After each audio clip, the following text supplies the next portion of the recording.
Hey Bill, Mark Osborne, good day. Did you see that? Are you impressed that I had this scheduled 2 hours before live stream? It's a first, isn't it? First time ever. Anyway, what's happening, guys? David, good day. That helped. Probably helps all of you if I scheduled a bit earlier, but it doesn't always happen. Should do it when I leave work. It depends how much charge left in my phone, and at that stage, sometimes I'm not even sure whether I'm going to live stream. So, but invariably I do. But we're outside. Mark Shedtalk, good day. Bill Baggins, hello.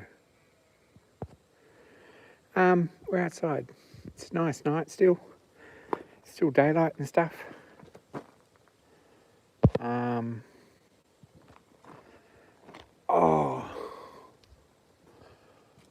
We go for a walk. This place is probably quite a lot cleaner than when you saw it last. If you saw it last week, it was like a bomb had hit it, of the atomic variety.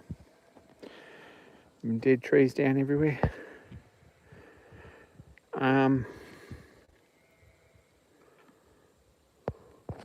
Hey James. So this week it's quite a lot better. Someone's taken that branch off that tree, which was right up over here. There was a mountain of branches here. There's still some existing. Have a bit of a look. Hey John. Foundryman John. Saw your post. Haven't got to giving you a call yet. I'm going to do it sometime. Tonight was like put my phone on charge and ignore it and hope that it charge enough by live stream. That's sort of where we're at with that. We've got some sleepers in here for the Sawmill Foundation. That's sort of a thing. We had to move that tree first, because if we didn't, then whatever went in here would probably get disturbed by that huge branch landing. So we dealt with that. Stuart dealt with that. This is back sort of half. Oh, Stuart, g'day. You don't get a hi. Sorry. Didn't see you there. So, it's warm. I did some laundry. I'm supposed to be going down to Walker to the Heritage Rally, and I'll probably enjoy it once I get there. I really can't be bothered travelling all that distance. And there was some talk of me needing to work on Friday, but we'll see how we go. See how I'm feeling tomorrow. Looks like I've probably got some cash for swap meets, a little bit, so I won't spend a lot. But if there's stuff there to get, it's nice to have $100 in your pocket, and that goes far.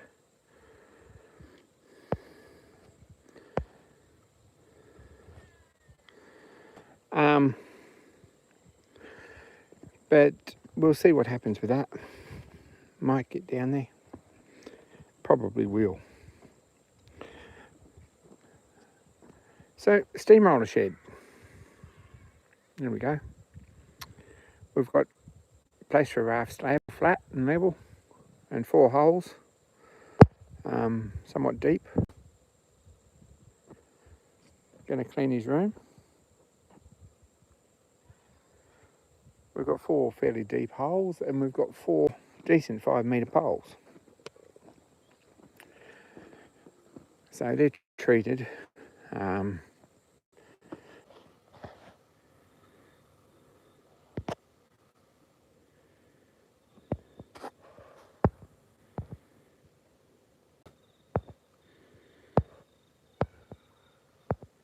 I've just refreshed that. Am I back?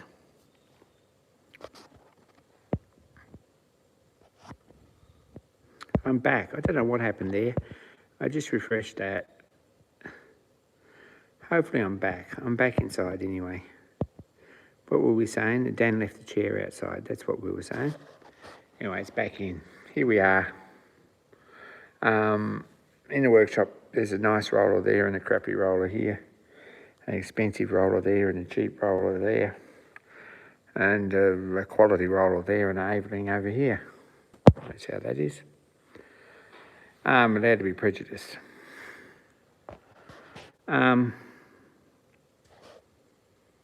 Big stationary engine here, a little stationary engine over there, and a pump, another stationary engine over there. Anyway, that's where we're at.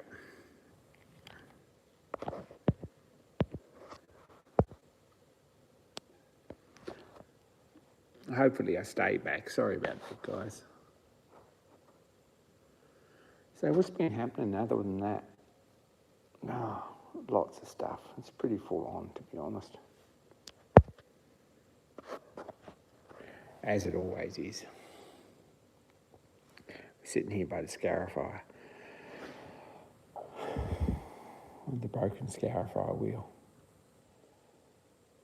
I would wonder whether Aveling actually made their own scarifier, whether they fitted aftermarket like Fowler did. I'm interested to know that. Maybe someone can shed some light on that.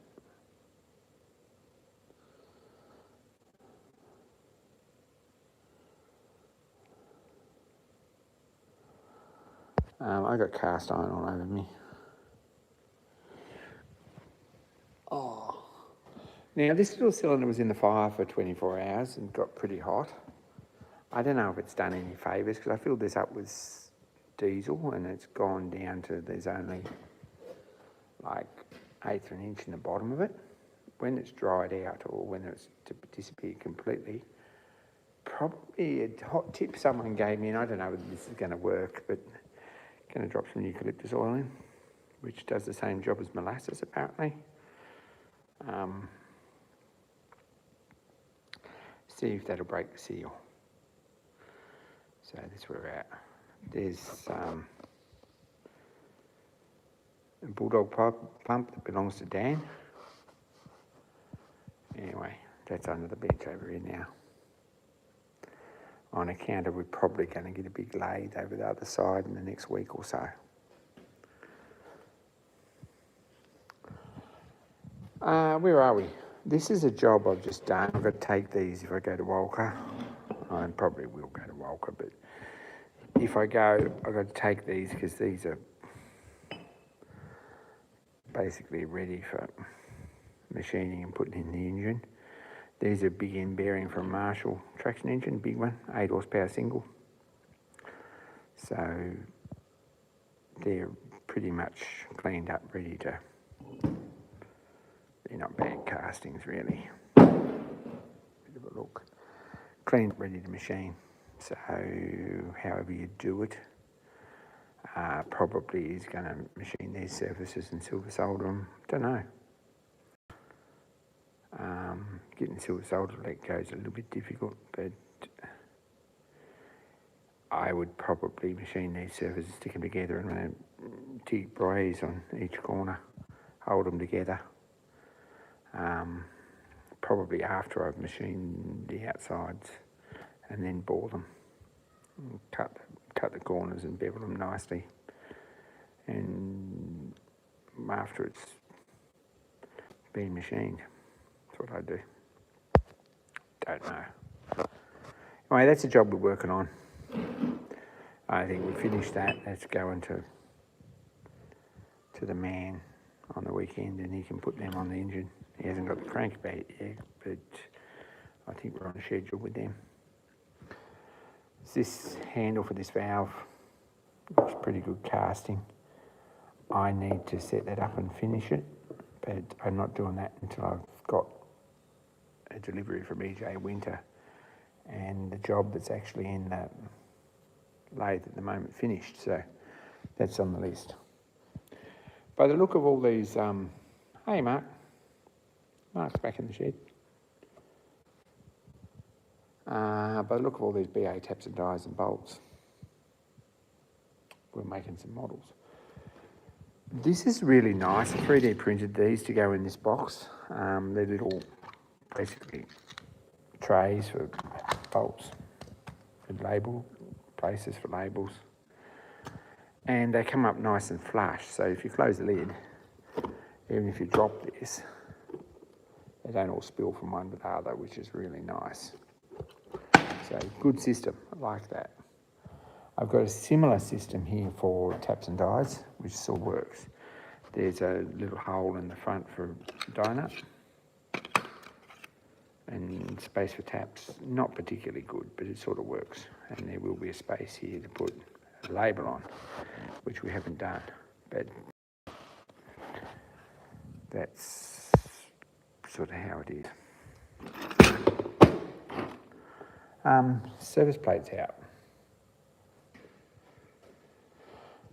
Doing a bit of a job on things, trying to line stuff up. This is, I don't know if anyone's familiar with this, it needs a bit of a scrub up, but this is a surface plate that I made 2017, something like that. Brought the patterns down, the casting back from America. It was actually the cast surface plate was part of the tool making competition from a mate, Chris, in California. And I got a casting off him and I made it. So this is hand scraped to 25 points per inch, something like that. And it's a pretty nice surface plate, really like that. So today I'm using it. What are we working on? Stuart Progress. Because I've got a mill, and we'll show you that in a minute. I've got a mill actually working. I've machined this, and I'm not real happy with this Stuart casting. I don't know if you can see that, but there's a hard spot in there. You can see the difference in colour. It's all machined around the bottom. You see some places it's shiny, some places not so much. I need carbide to machine it. Not real happy with that. This seems to be a nice soft casting. This hole here is oversized. Well, it's not, but my bit of shaft is undersized. I've got a bit that I thought was silver steel, it's probably stainless or something, but it's 3 thou under, and it's too loose in this hole because I've reamed it 5mm.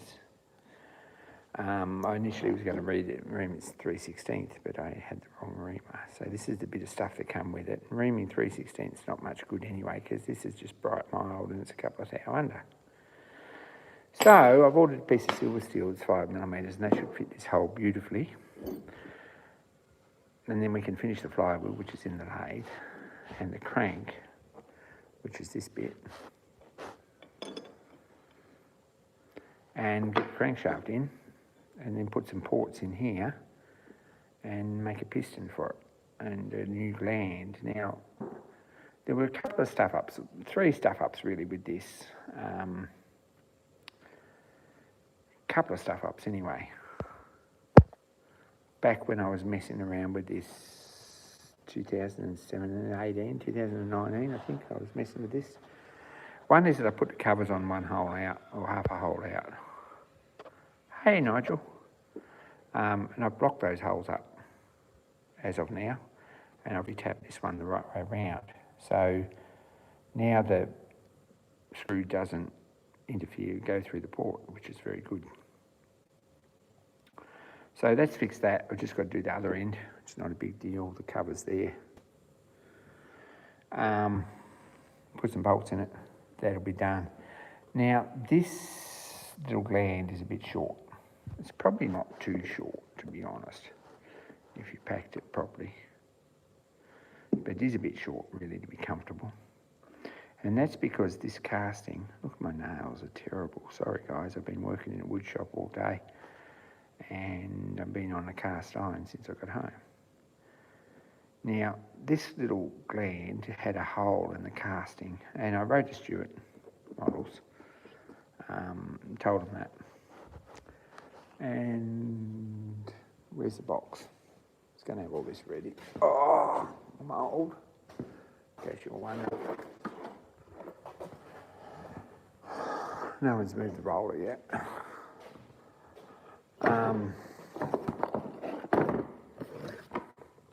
Wrote to Stuart and they sent me a new casting, so that's awesome. Just got to get in and actually machine it.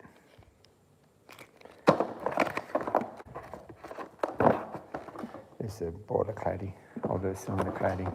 And there's a valve that I thought maybe I would make a steam valve out of, something like that. There's a bit of stuff there, which is probably not particularly useful for the... And there's a couple of bits of rod. A bit of that and a bit of that. One I think is for the go through the cylinder, to attach that, attach the cylinder to the casting with the spring. And the other one I think is a piston rod.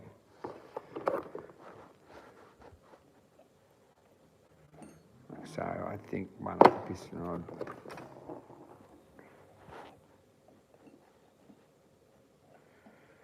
Yeah, that's probably the piston rod one.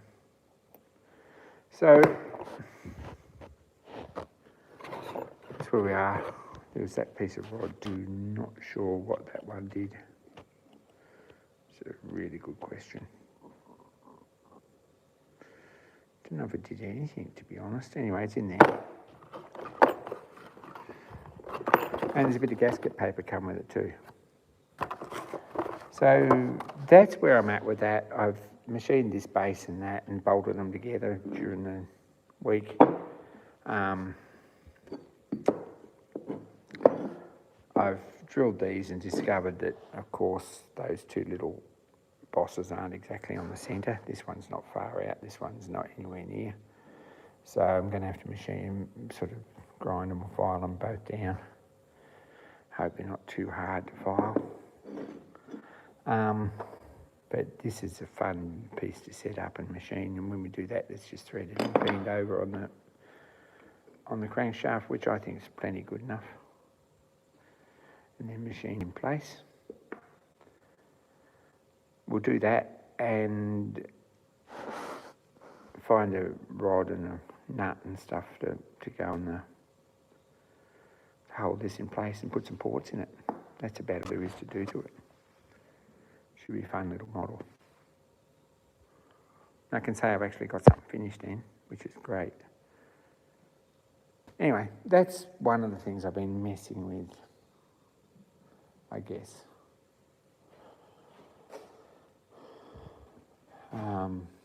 Surface plate's fairly useful for measuring things.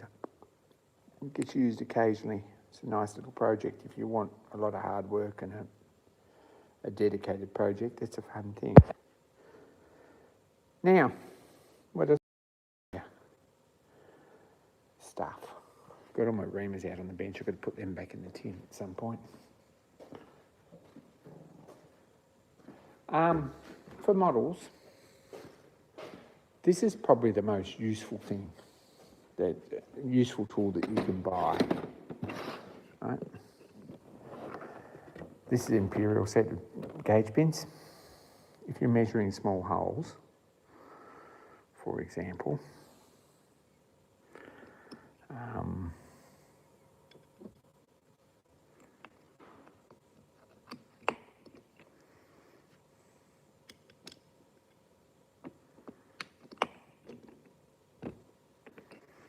we can, rather than mess around trying to measure this with the ball gauge.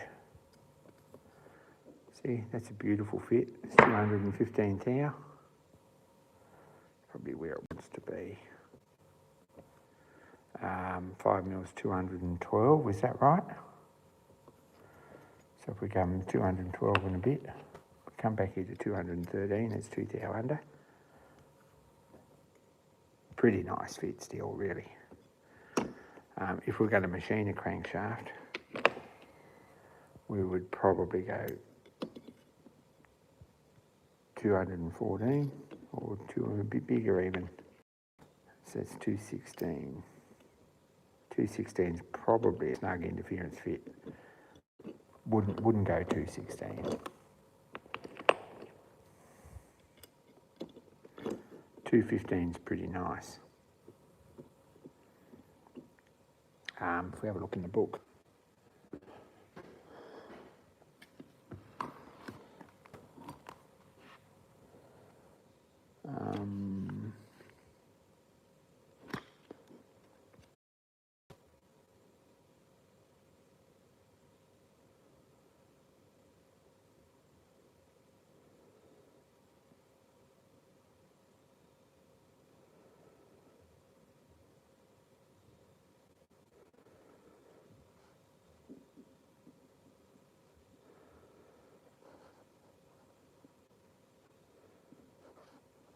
732 is 218. I got a piece of silver steel that's 732, and I got a piece of 5mm, which is 196. 196 is a bit small, I think. I got some 732. So if we have a look at this, pull this one out. 196, it's 197. Is it 5mm? Probably is. So we're probably going to use 732. I've got some of that. And if it's a thou under, that'd be excellent. But 219. The fraction's tight, but we have got a 732 reamer, so we can run that through it if we've got to. Anyway, we'll get that sorted. There's some interesting ports in here. That'll be fun. There's a hole in the centre with a spring to hold retain the cylinder. And then there's 2 ports top and 2 ports bottom. And then there's 2 holes drilled all the way through from the end. And then one of them, I think the bottom one's the exhaust. Probably put an exhaust elbow out here or something. And the top one's probably steam in, so that we might drill and tap that if we can. And if there's room, and put a little tap there, something like that. So, there we go, working on that. It's coming up all right, I think. Pretty happy with that. I reckon another couple of days to get that finished. We'll see how we go on the next live stream. Hold me to it, see if we've got, there's the crankshaft in and the cylinder on. It'd be really nice. Covers back on, cylinder on, and then we're still going to make a piston too, but that's not a big deal. Got a cullet chuck, we can make a pretty nice concentric piston. Over here at the lathe, oh gosh, I'm a bit slow because it's really hot here today. Over here I've got the little 3-jaw on, which is a Sherline. It's a really nice chuck. And it's set up on the collet centres inside with a drawbar. So very nice. Concentric, good chuck. I'm really happy with that. And that's gripping that on the boss that I've already machined on that side and everything. So that's running pretty true. If we machine this down and bore it to fit the 732, the crankshaft, I think that will run pretty concentric if we get a really nice fit. So we'll see how that goes. If not, we can put on a bit of rod with the screw in it and remachine the outside, but I don't like to do that. Anyway, that's another job that's sort of happening. And until the bit of 732 gets here, I'm reluctant to mess with that too much or measure what size it is. But that's what we're going to do.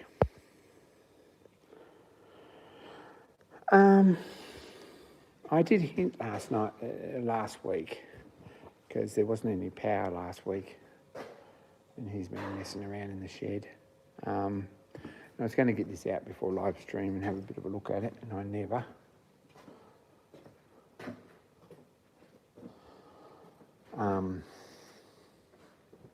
It's a bag of castings in this cupboard. Got a couple of charts up. I've put rules for index and milling and the machine tool operations, which is a pretty good index chart on there. It's another job I've done. I put Stan Zakowski's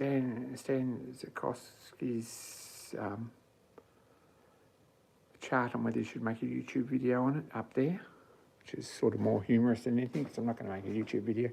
I might one day. Now, before we get into the whole mind labyrinth that is the donation box, we'll have a look at these. The boys at the foundry, at the Trades Guild, were loaned a set of patterns with a bit of a deal done.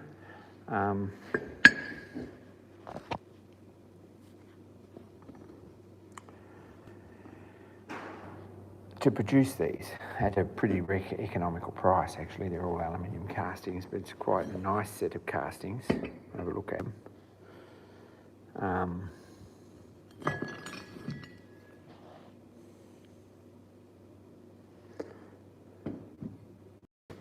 It's a flywheel. It's a lever. I think we're going to get that one done again because I cast that one. I didn't do a very nice job of it, I don't think.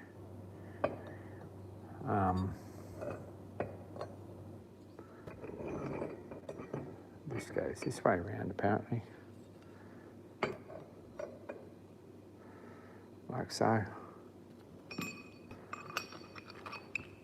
Give you some idea. This one bearing goes up here. I believe the rocker arm goes on top there. This one goes round the cylinder there. And the flywheel goes, I think, over here somewhere. And there's still 2 legs I've got to pick up, which support that. And this is bolted up under here with tie bolts under here. So this is a Wright Ericsson hot air engine. It's a nice set of castings. They're pretty good. This has got to have some machining on it. It's a pretty straightforward rocker. These are machined out and there's brasses for bearings going here. 36 tomorrow. Thanks for the weather forecast. This is machined out and there's 2 needle rollers going here with a steel dowel pin, hardened dowel pin runs on it. And the flywheel's on that. That bolted here and here. There's a pivot pin there for this boss here on this, and then there's a fork which moves the displacer in and out off here, and the lever off here onto the crank, and another lever off the crank onto this arm, and this arm right out here operates a water pump. And this one basically clears, or I think it operates the piston. And then the displacer clears that. And that's operated from this lever here. And there's a displacer cylinder inside here with a gas burner. So nice little set of plans and castings. At some point, when I've got some projects finished, I might get into it, but it's putting it away for now. So that's that. There's something that's appeared in the shed, and we'll put it in the cupboard with all the other casting sets that we don't know what to do about.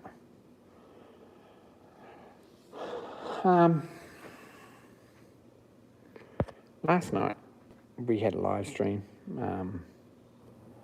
I don't know if anyone watched it. No, well, the important people watch it. And it's sort of me thinking out loud. Sometimes it's not always a particularly CAD instructional tutorial. It's sometimes just me. I hear the fuses blowing inside my head while I'm working on projects. So it's nice sometimes to actually sort of sit down and do things. So the subject in some detail, if you want to go back and watch it, and you probably don't because I wouldn't, was actually a underfloor. Put a floor here, something like this, I don't know. It's not really like that, but it goes all the way through. An underfloor animation in here with a snake and a rat, a carpet snake and a rat, which is very Australian.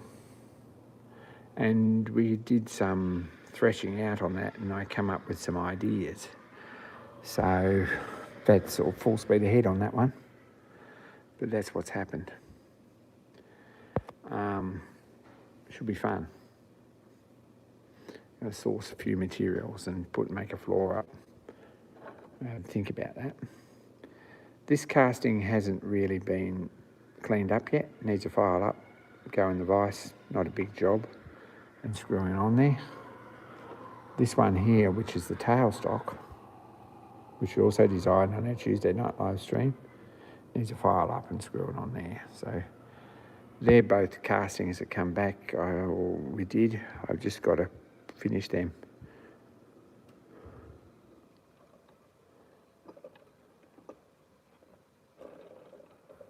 So that part of the animation's well on its way.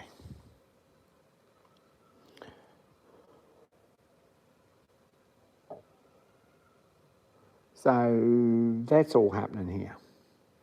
I was going to make this floor, I thought, out of separate boards, which would be really nice. Got some rosewood or something that I was going to use through here for boards. Altogether too much of a hassle. So probably going to get some 1.6 plywood, something like that, and put a sheet of aluminium under it, laminate it up with some epoxy, and screw the plywood or nail the plywood or glue the plywood or dowel the plywood or something through to the joists, and then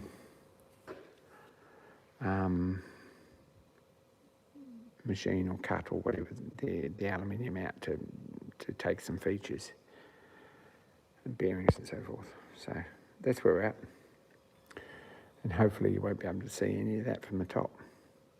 It'll just happen in underneath.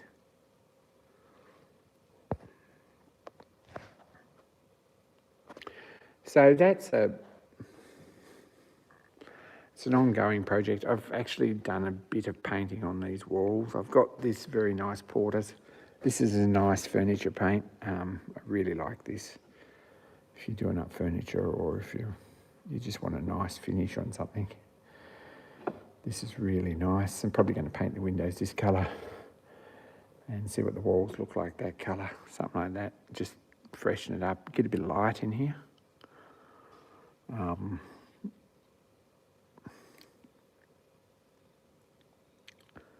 So this has got a bit of wax in it too, so it gives you a very nice eggshell, lustrous hardware and finish. I like that. It's water-based and all that stuff. So I'm just getting these nice. There's still a bit of fillet of sand on them, and they're starting to smooth up nice, but they should be good. And the sand up, it's work. You just got to keep at them, have another go at them, and get that somewhere near. Probably need to take the back wall off and do a similar thing to that.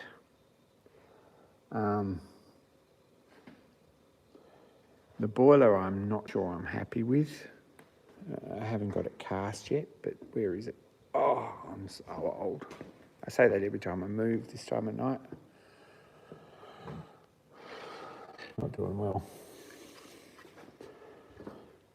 Oh. This is a Cornish style boiler. I'm not sure I like this. I think it's probably all right. The doors are a little bit high for the diameter of it. I'd like it to stick up here a bit.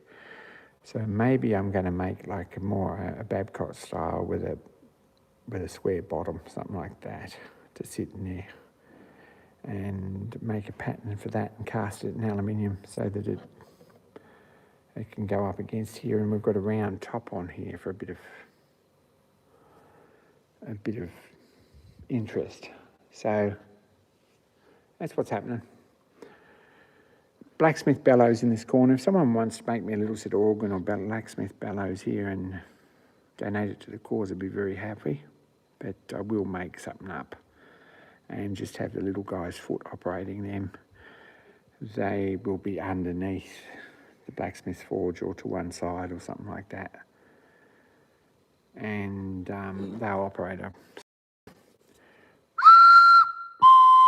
Sorry if you're wearing earmuffs and headphones or something, but got one of these whistles. Probably just going to cut it in half and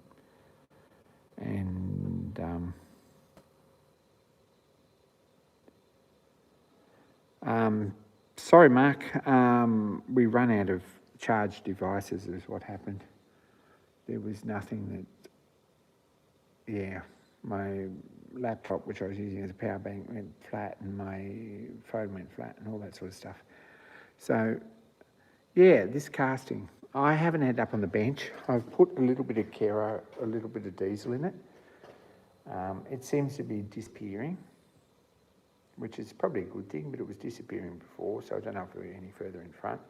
It's been really hot for about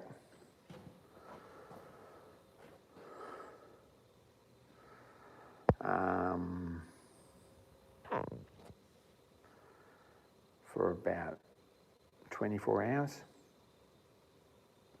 Maybe that's done some damage to it or managed to free something up.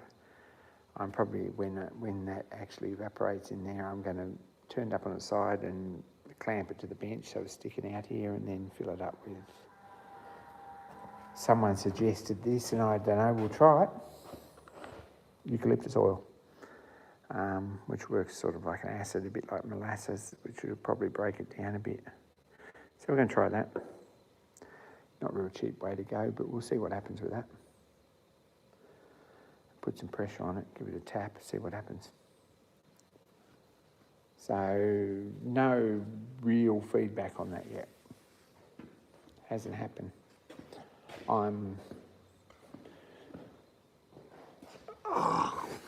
To be honest, it's on the list of things. I don't know how far down the list. It's on the list. Someone left a chain there and hasn't picked it up, so I'm going to have to put that away at some point.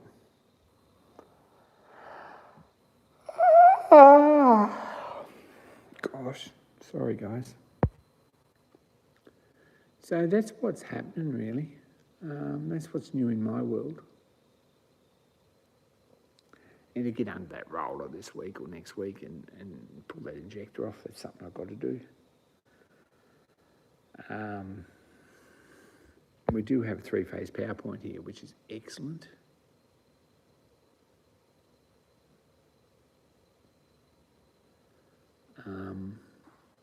So the mill works. So hence the model steam engine.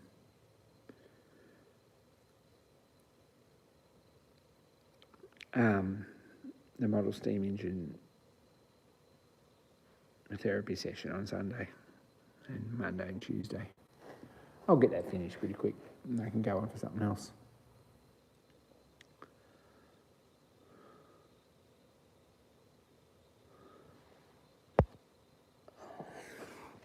So I saw a new video from Bill today, and a new video from Nigel. There's a live stream tomorrow night from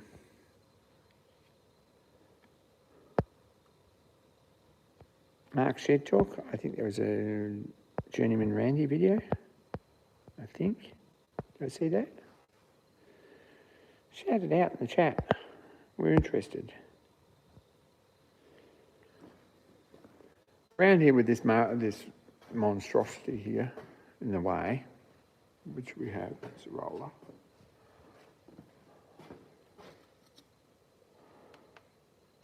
We can leave this light on, except that we've run out of battery. I think I need to charge that. Not a lot of light around here, but we do have a working mill.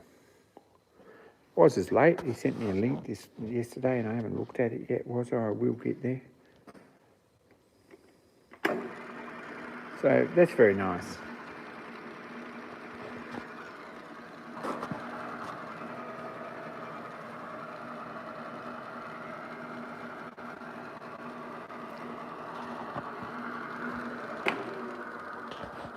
That's excellent. I don't think I've trammed this head up, which is probably a bit of a concern after I tapped all those holes. It's going to flash. But I need to do that at some point. I wasn't noticing any real dig-in marks or anything, so it's probably not far out, but I know I had it moved when I was moving it. So that might be a job for sometimes to tram that before I do too much serious milling. I've also got to find a wood rough key for this handle because it went missing. I'll put the handle back on this side because it's a pain having the handle on that side. So need to do that. I've got a broken saddle stop. These two are fine, but the one on the bottom, on the y-axis,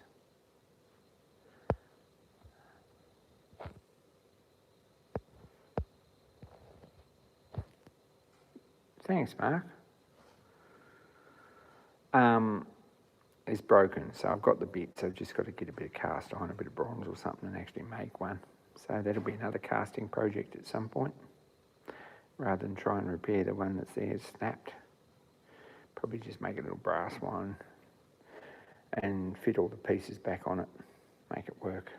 It's not a complicated thing. Apart from that, this mill is sort of pretty good, up and running. It's been cutting a bit of cast iron and stuff. I'm not sure how well it's trammed, but we will sit down and actually have a bit of a look at that at some point, I guess, sooner rather than later.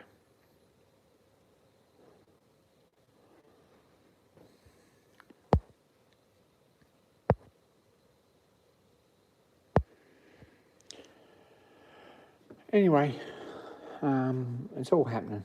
That's where we're at.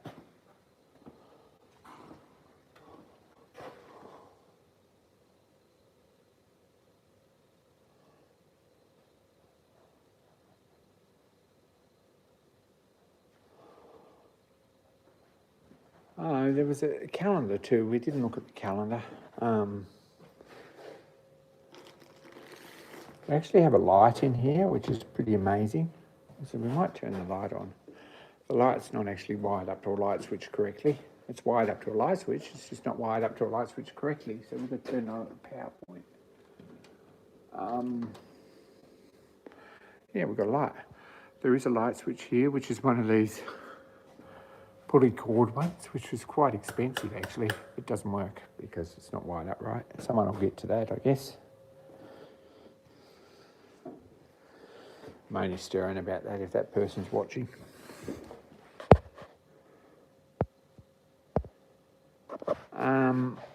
This, I don't know who produced this. Mark might know more who actually produced this. It's not a bad calendar. It's Queensland produced, I think. Steam engines, 2026 calendar. There's Gary's Fowler road locomotive looking amazing under January. Sort of felt obliged to actually buy this. I'm dirty and I probably shouldn't be handling this.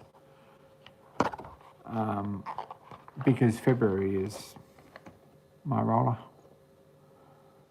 Dan and Stuart or William or somewhere, or Phil or Ken, or probably Dan and Ken on the roller. Not sure where. Anyway, I got February, which is a bit nice. Bill Ives Marshall roller got March. It's also a bit nice. It's a nice roller, that. Little auction from further south. I think, or that might be a Queensland auction. I'm not sure. I think it's a Queensland auction. Nice engine. National Rally again.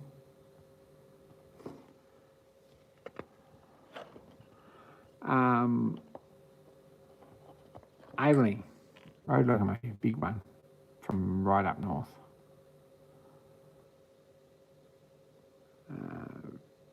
Also at the National Rally.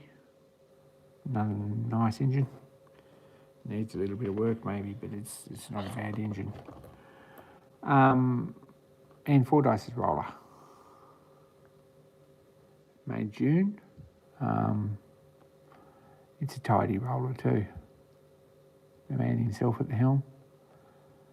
But it performed pretty well over the National Rally.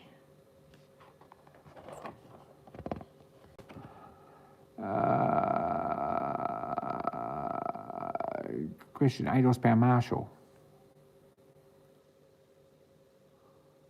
which is the same as what that, pretty much the same as what that big end bearing's out of. So, poor old thing, but it was in steam. It was rather nice. Burrell road locomotive, a traction engine. I think it's probably a traction engine.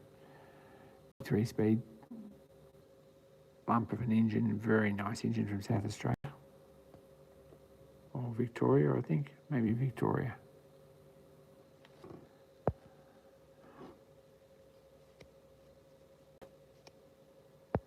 James, the lathe that was coming that we spoke of, we'll have a talk about that.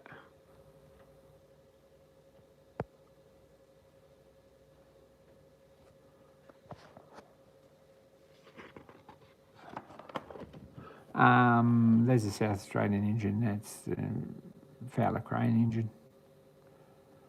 And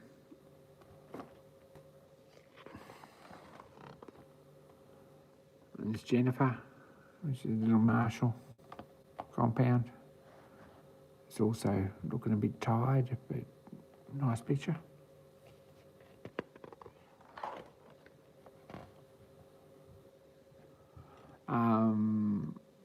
There's Mark. It looks like it was Mark's day off, but there's at least one Mark on Marion, which is the role of that Mark Shed Talk, sort of operator and custodian of at Petrie. So, nice picture. Mark didn't make it though. They made November. December is Fowler B6 road logo. It's a bit flash really, it's too good to get dirty. But nice engine. I'm glad they included it. Matty Yap owns that. It's the same guy I bought my roller off. He's a bit of reputation for repairing things properly. So it's a nice engine. So there's a calendar. What am I going to do with the calendar? Don't know yet. Bang it up, I guess. I've already got one.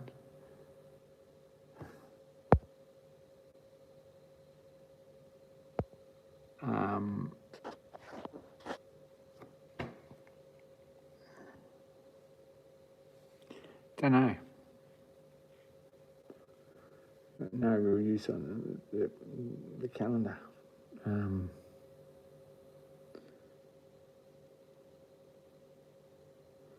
Probably should auction it off for the club or something. I don't know. Be nice to do something with it, because our club calendar is actually hanging on the fridge, and that's kind of not a bad calendar either. So anyway, it's here, and we might do something with it. The lathe that we spoke of that's coming. Green one with all the steam built out. Don't know which one that was. We'll have another flick through it.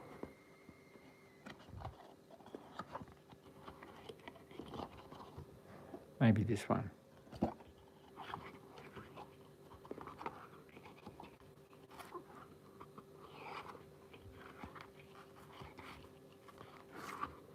None of them have got much steam.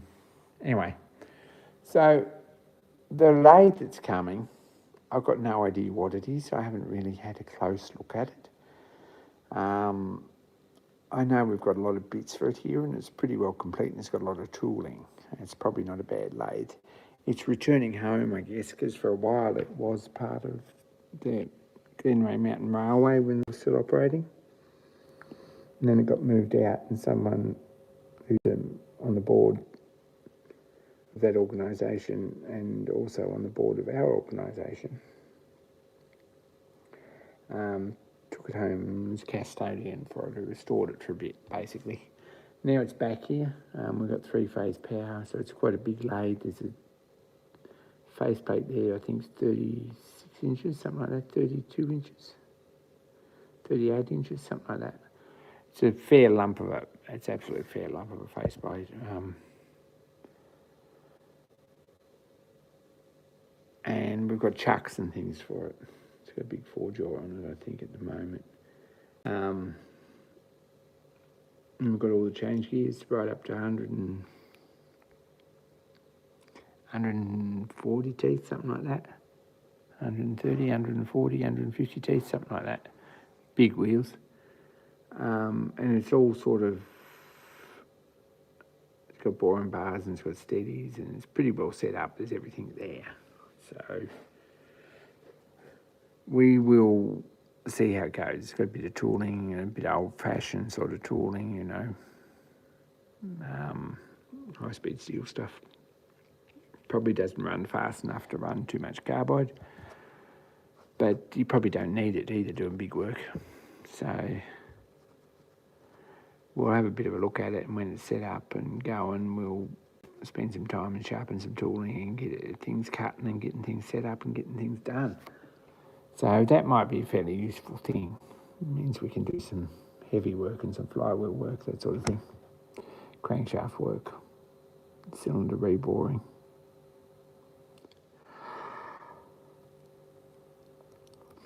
Which should be very good.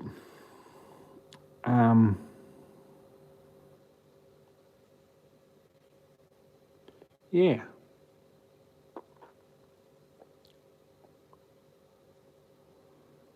More on it when it actually comes. We'll have a good look over it when it does come. We haven't had a good look over Stewart's Mill, which come from the same place, which is over there in the corner, because it's not going yet and it needs a little bit of work. And their parts sort of turn up for it all the time, but yeah, there's a few bits missing. We'll get there, absolutely.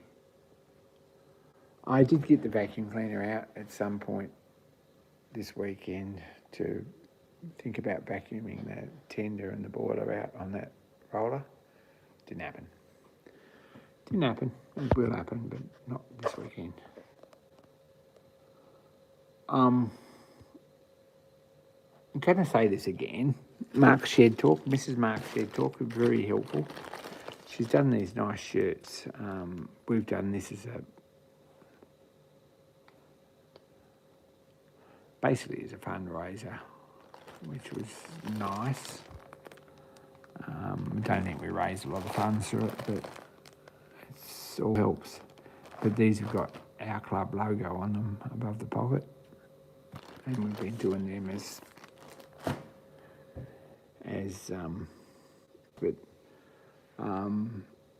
we'll see how that goes.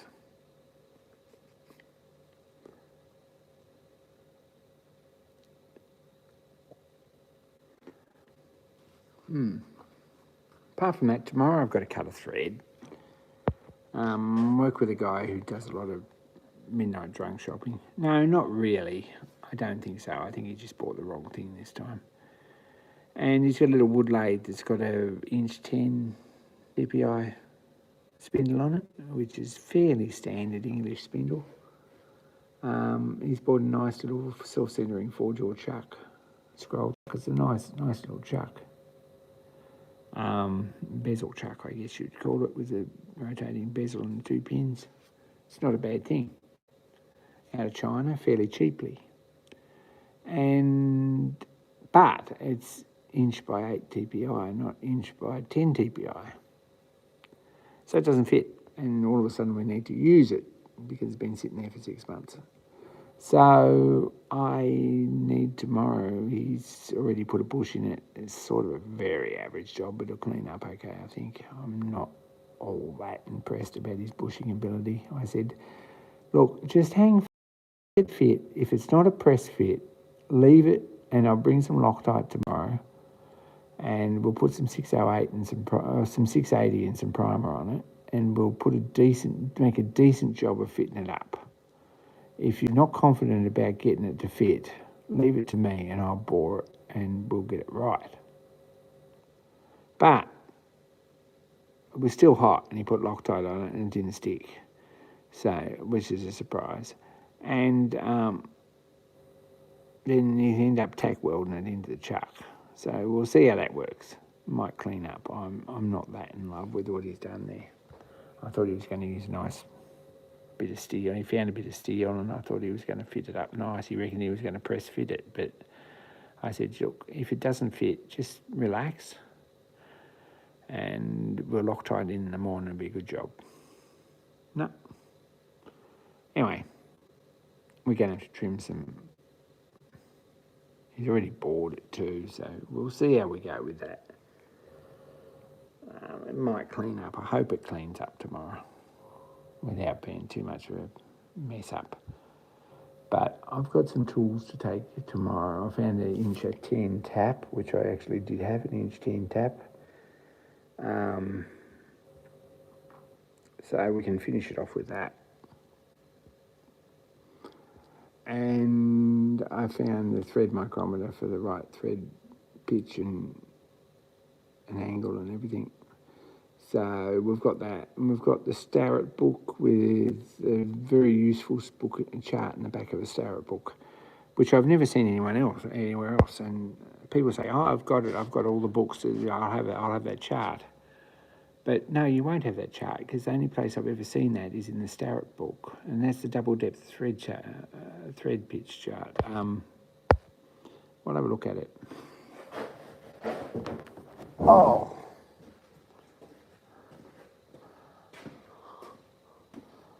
So, if you've got a Starrett book, and not everyone has got a Starrett book, but if you have got a Starrett book, which is, this one's a much loved version, and everything's in the Starrett book. But in the back there's some charts. Temperature conversion and rules relative to the circle, weight of steel bars, cut and feeds and allowances for fits. He might have been useful to him today. Tapers and angles, pitch diameters, double depth of screw threads. This chart, which has seen a lot of use over the years, gives you double depth of screw threads for V-threads and American National and Whitworth standard. So if we go down here to a 10 TPI thread, here, right, the double depth is 128 thou.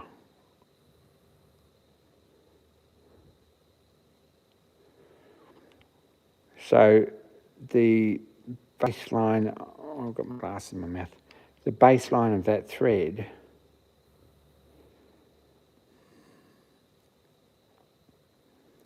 is that much under the outside diameter of the thread you're trying to match, or it should be. Very useful chart. I've never seen this anywhere else. I don't believe it exists anywhere else, but very helpful. There's also a pitch diameter chart for screw micrometers. Threads per inch 10. There's ISO and French standard. I'm not sure how, metric standard, metric. Pitch diameter tables for metric threads. Oh, this one's Whitworth. 10. Caliper reading and pitch diameter. And single depth of thread, which is 64, which is Arthur 128. And caliper reading is 748, which is about what I got too on my. No, here we go, inch.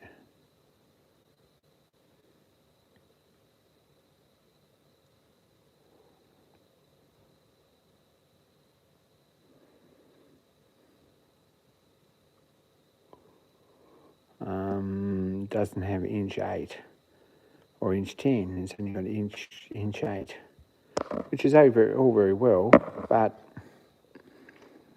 if you've got an odd thread that's a different pitch to a standard, this is a very useful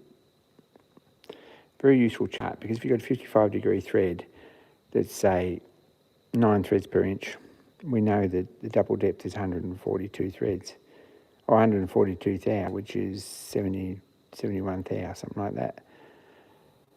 You can do a calculation and you can use wires to measure that, or you can use a screw micrometer. Or you can basically check your dial until it's fed in that particular amount. And double depth on your on your cross slide is usually on your diameter, so you feed in 142 thou, and that gives you your diameter. So, don't know if that's helpful. Bill says it's too much information. But very useful chart if you've got a copy of it. If anyone has a heads up of where else you might find this, it's not in Machinery's Handbook, it's not in the Black Book.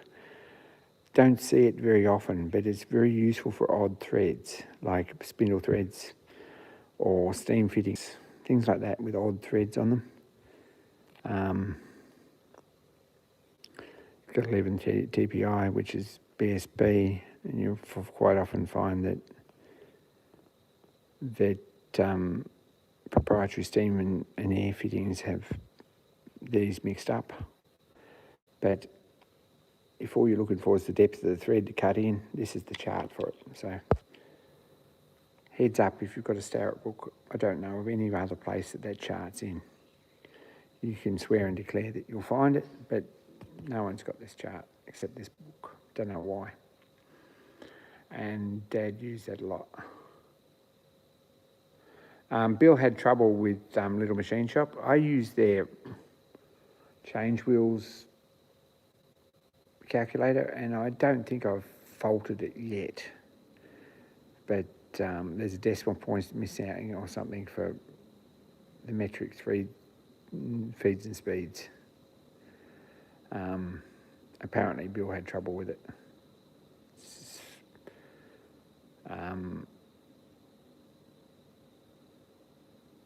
Yeah, an imperial translation or conversion to a similar size doesn't give you anything like the same feeds and speeds.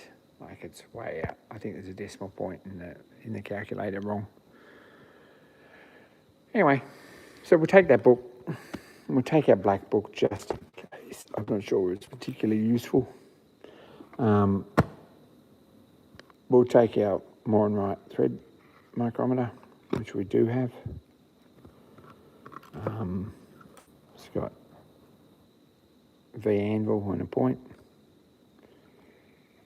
This one's 8 to 13 TPI, so it's just the right one. I've got quite a set of these.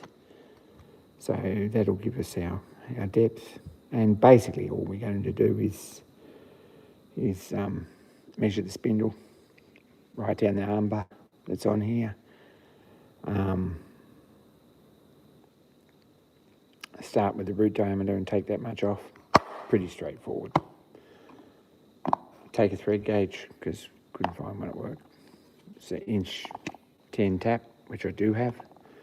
And John Creasy's set of parallels, I'll run them into work too for the day. And they'll be helpful for setting things up.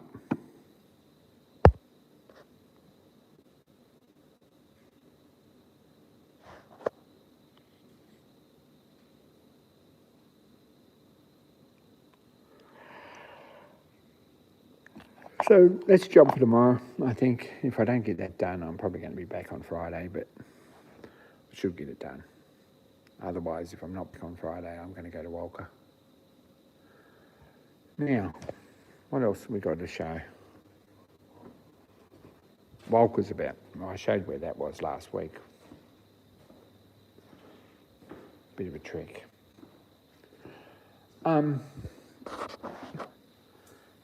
On the blackboard on the front of the shed, next work day is Saturday the 7th of March, if anyone wants to come. I'll just put that out there. Don't know what's happening or what's going on. I guess there's probably going to be some concreting or something done. I'm not sure. We'll see how we go with that. Anyway, I might call this a day. We've done a fair old stretch. I might go and find something to actually eat. And probably a shower, because I am black, and a drink, and turn some lights out and lock the doors, and go and contemplate tomorrow. Don't know if I'm going to be on Discord. I probably will be on the computer for a little while now. It's charged up upstairs, but I'll take that across the kitchen. That's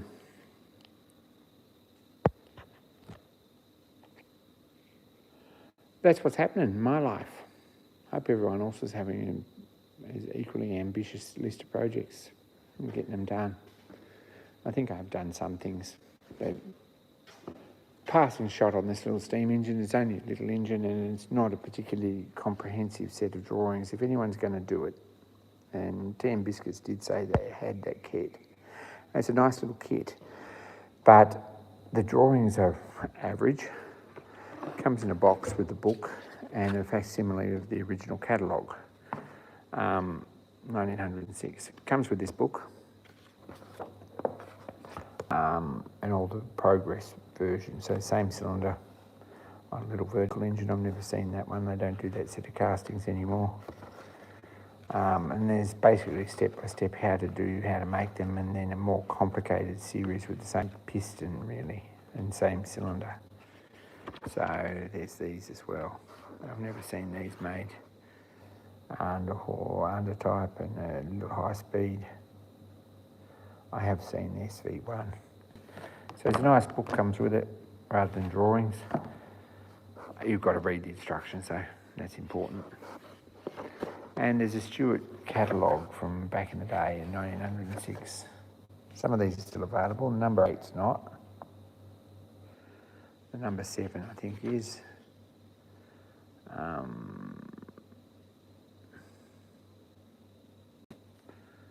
I think that probably is. The number 3's not.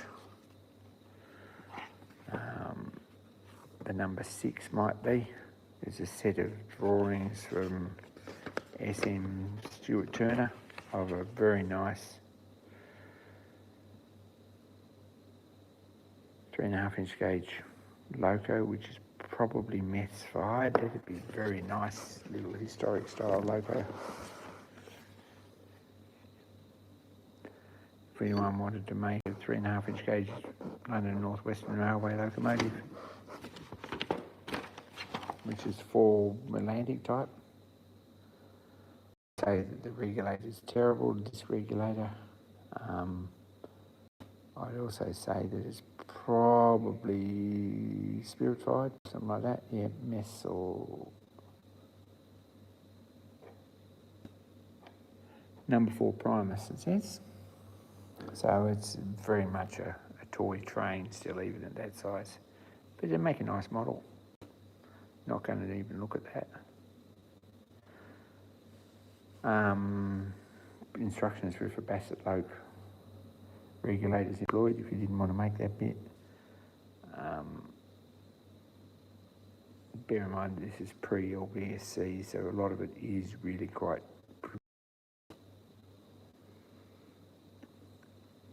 No, it's an Atlantic tank.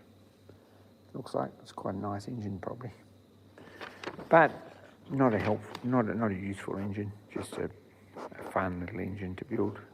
No longer available as a kit anyway.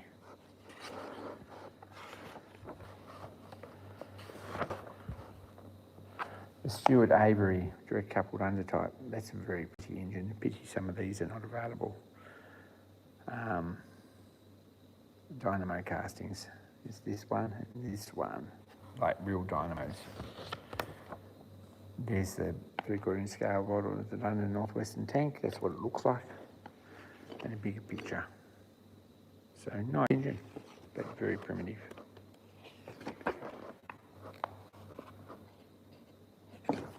Castings for other engines, locomotives.